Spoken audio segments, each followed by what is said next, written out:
अगर आप बिहारी हैं तो यह वीडियो सिर्फ आपके लिए है। दिल थाम के देखिएगा और सुकून से जो हम कहने जा रहे हैं उसे सुनिएगा, समझिएगा और मुनासिब लगे तो सरकारों से पूछिएगा। बिहार में रामविलास पासवान के बेटे को क्या मिला? केंद्र में मंत्री बनाया गया ना। जीतन राम मांझी जी के बेटे को क्या मिला? बिहार सरकार में मंत्री बनाया गया। लालू जी के दो लड़का, क्या मिला? बड़ा वाला डिप्टी सीएम और दूसरा वाला वन मंत्री बन चुका। चले नीतीश कुमार जी को क्या मिला? अरे बहुमत किसी का भी रहा हो, मुख्यमंत्री नीतीश कुमार रहे। सम्राट चौधरी विजय सिन्हा को क्या मिला?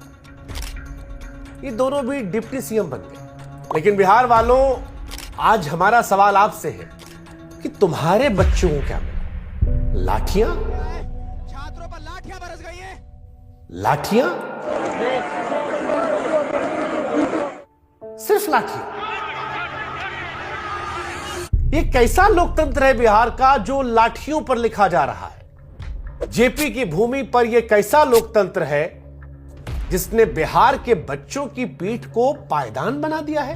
यह कैसा लोकतंत्र है जहां तुम्हारे बच्चों के सपनों को सांप समझकर पीटा जा रहा है? यह कैसा लोकतंत्र है जहां नौकरी मांगने पर मार मिलती है? यह कैसा लोकतंत्र है जहां पर एक पढ़ा लिखा आदमी सड़क पर जब अपने हक की मांग को लेकर उतरता है तो उसकी पीठ पर लाठी मार मार के धारियां बना दी जाती है? बिहार वालों, सवाल हमारा आपसे है कि यह कैसा लोकतंत्र है जहां हाड़ कपाने वाली सर्दी में तुम्हारे बच्चों पर पानी की बौछार कर दी जाती है? यह कैसा लोकतंत्र है बिहार वालों जहां पर एक सरकारी नौकर आता है और कैमरे के सामने तुम्हारे बच्चे के गाल पर जोर से तमाचा जड़ता है और बाद में बड़ी बेशर्मी से झूठ फैलवाता है उसने कुछ भी नहीं किया? बिहार वालों, जरा सोचना, जात पात में बटे हो लेकिन आज जात पात को इतर रखकर अपने बच्चों का भविष्य देखकर सोचना और सवाल करना अपने आप से, सरकार से कि इन युवाओं ने ऐसी क्या खता की थी जो सर्दी में इन्हें ये सजा दी। दिन रात बिहार का लड़का मेहनत करके, पढ़ाई करके, बिना ये सोचे कि दाना पानी मिलेगा नहीं, तैयारी करता रहा और परिणाम क्या मिला? ये लाठी, ये पानी की बौछार, ये बदसलूकी, ये बेइज्जती। पुलिस वाले आए, बदन पर लाठियां बरसाई, सीने से सांसें उखाड़ लेने की हद तक पीटा। जिन सड़कों पर यह लड़का अधिकारी बनकर टहलने की मंशा लेकर पढ़ाई कर रहा था, उसी सड़क पर दौड़ा दौड़ा कर इन बच्चों की चमड़ी को छीन लिया। आपका क्या सोचना है पता नहीं, लेकिन भाई साहब आज हमको माफ कीजिएगा, ये तस्वीरें देखकर हम कहेंगे ये सही नहीं है। और बिहार के सारे नेता लोग से हम कहेंगे कि नेताजी, सियासत क्या है वो आपका काम है, आपे को करना है। बिहार की सियासत तो वैसे भी गजब है। तीसरे नंबर की पार्टी नीतीश कुमार जी कब उधर से मुख्यमंत्री बने रहते हैं। जब आरजेडी सत्ता में थी तब भी नीतीश कुमार थे, बीजेपी है तब वो नीतीश कुमार है। उनकी पांचों उंगली में घी है। लेकिन हमारा लेना देना नीतीश कुमार से नहीं है। हमारा सवाल इन बच्चों को लेकर है, बिहार के लोगों से है, सरकार से है कि सरकार बताए कि इन बच्चों के मुस्तकबिल का क्या करें। सरकार बताए कि इनके मुकद्दर में यह मुकाम आखिर क्यों रचा गया, क्या कसूर था इनका। खैर, जो लोग नहीं जानते हैं कि बिहार में क्या हुआ था, हम बताते हैं। बिहार में इस साल विधानसभा का चुनाव है। मुद्दों को गरमाने के लिए जतन किए जा रहे हैं। राजनीतिक पार्टियां इसमें चूकना नहीं चाहती हैं। बिहार लोक सेवा आयोग, जिसे बीपीएससी कहते हैं, वो भी इसी वजह से निशाने पर है। 18 साल से शासन कर रहे नीतीश कुमार ने इसे अनदेखा करते हुए आयोग को निशाना बनने दिया। 17वीं प्रारंभिक परीक्षा को लेकर परीक्षार्थियों ने आंदोलन की राह पकड़ ली है। उनकी मांग है कि पूरी पीटी परीक्षा जो है रद्द कर दी जाए। बच्चों का यह मांगना है कि एक एग्जाम हो, एक साथ नतीजे आए। अब ये क्यों मांग कर रहे हैं, इसके पीछे भी वजह है। दरअसल पीटी के पेपर लीक होने की अफवाह बापू सेंटर से उड़ी थी।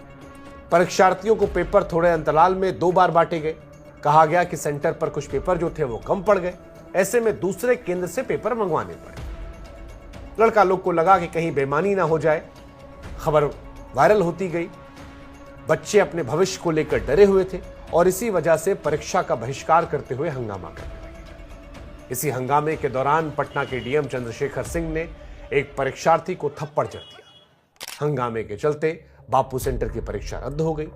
यहीं से मांग उठी कि पूरी पीटी परीक्षा जो है रद्द कर दी जाए, लेकिन सरकार ये नहीं चाहती थी। अब सवाल यह है कि सरकार छात्रों के मन में जो सवाल है, जो शक है, उसको दूर करना क्यों नहीं चाहती थी।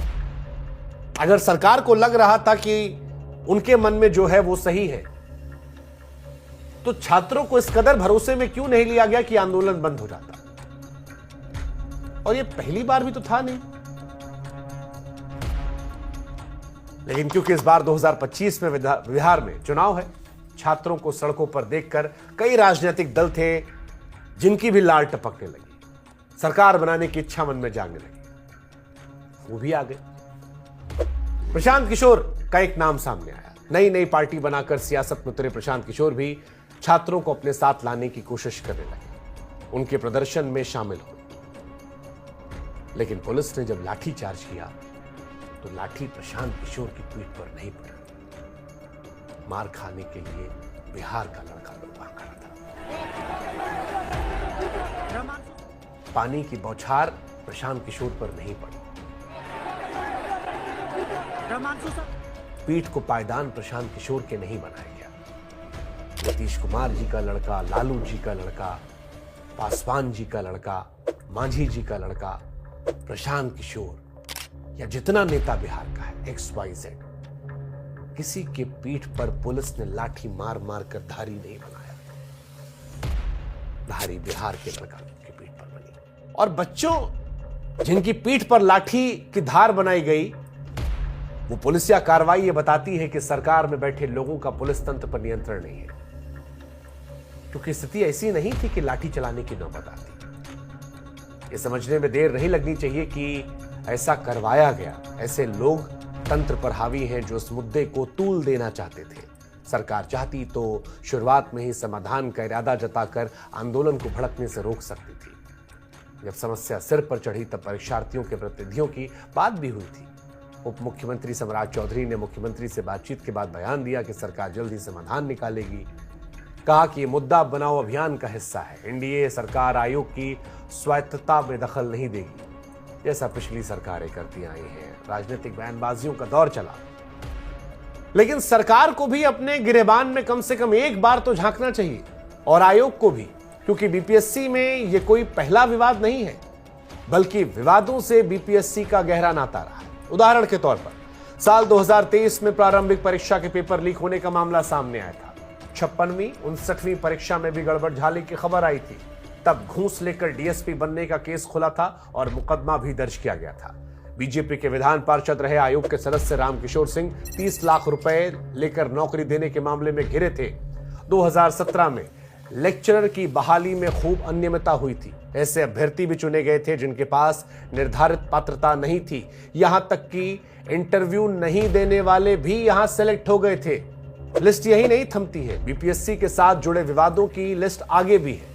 2003 हो या 2005, गलत चयन, घोटाले, अनियमितता के मामले लगातार सामने आते रहे। आयोग की पूर्व अध्यक्ष रजिया तबस्सुम सहित 13 अधिकारियों पर आरोप भी तय हुए थे। एक अध्यक्ष राम सिंह को विवादों के चलते पद से हटाया गया था। ऐसा भी हुआ था कि उत्तर पुस्तिकाओं से छेड़छाड़, कंप्यूटर से दस्तावेज मिटाने, पैसों के लेन देन के प्रमाण मिले। साल 1996 में तो इंजीनियरिंग कॉलेजों में एडमिशन का बड़ा घोटाला हुआ था। तब जांच की आंच तत्कालीन विज्ञान मंत्री बृज बिहारी प्रसाद तक पहुंची थी और उस घोटाले में तत्कालीन अध्यक्ष लक्ष्मी रंगत को जेल की हवा भी खानी पड़ी थी। कई विवाद ऐसे हैं जो खुद इन्हीं मुख्यमंत्री नीतीश कुमार जी के कार्यकाल में हुए थे। आसान शब्दों में कहें तो बीपीएससी सरकारी संरक्षण में नौकरी बेचने वाले गिरोह तंत्र के माफिक काम करने के लिए कुख्यात रहा है। आज भी धरना आयोग प्रदर्शन का अड्डा बना हुआ है और शायद ही कोई बहाली और परीक्षा परिणाम ऐसी रही हो जो बिना विवाद के हुई हो। अब नीतीश कुमार जी भले ही कहते हो कि भैया भ्रष्टाचार पर हमारा 0 टॉलरेंस का नारा है, लेकिन लोक सेवा आयोग की कथाएं नीतीश जी के इस कथन को सीधे सीधे झुठला देती हैं। ताजा विवाद भले ही मुद्दा निर्माण का हो, लेकिन सच ये भी है कि इसे पनपने तो नीतीश सरकार ने दिया है। और इस सियासी रस्साकसी में अगर नुकसान किसी का हुआ है तो वो सिर्फ बिहार के छात्रों का। करियर किसी का मुश्किल में पड़ा है तो सिर्फ बिहार के छात्रों का। भविष्य किसी का दांव पर लगा है तो बिहार के छात्रों का। पीठ पर मार किसी के लगी है तो बिहार के छात्रों की। और जूता खुल गया है, देखिए। इसीलिए आज ये सवाल हम पूछ रहे हैं उन लोगों से जो जिम्मेदार हैं। सवाल हम पूछ रहे हैं अब की बार नीतीश कुमार का नारा देने वाले बिहार के मुख्यमंत्री नीतीश कुमार जी से कि नीतीश कुमार जी, इन छात्रों के मन की जो पीड़ा है, इन छात्रों के मन में जो सवाल है कि आखिर कब मिलेगा इंसाफ सरकार, बता दो जरा नीतीश कुमार। पूछ रहे हैं कि कम से कम एक बार इनसे मिल तो लो सरकार। कब मिलोगे ये बता दो नीतीश कुमार, क्योंकि ये लड़के हैं इंसाफ के हकदार। जरा बता दो इनको इंसाफ कब मिलेगा सरकार। और हां, याद रखिएगा कि सरकारें तो आती जाती रहती हैं। सरकारों को बनाने बिगाड़ने का सारा जिम्मा जो होता है वो नौजवानों पर ही होता है। यूं ही किसी सयाने ने नहीं कह दिया था कि जिस ओर जवानी चलती है उस ओर जमाना चलता है। कहीं ऐसा ना हो कि इस दौर का नौजवान मौजूदा सरकार का जमाना बदल दे। बिहार की जनता, नीतीश कुमार जी, सरकार, सिस्टम से जुड़े लोग, ये कुछ सवाल हैं जो हम पूछ रहे हैं। अच्छा लगेगा तो इस वीडियो को आगे बढ़ाकर इन लोगों से आप भी सवाल पूछ लीजिएगा। जय हिंद, जय भारत।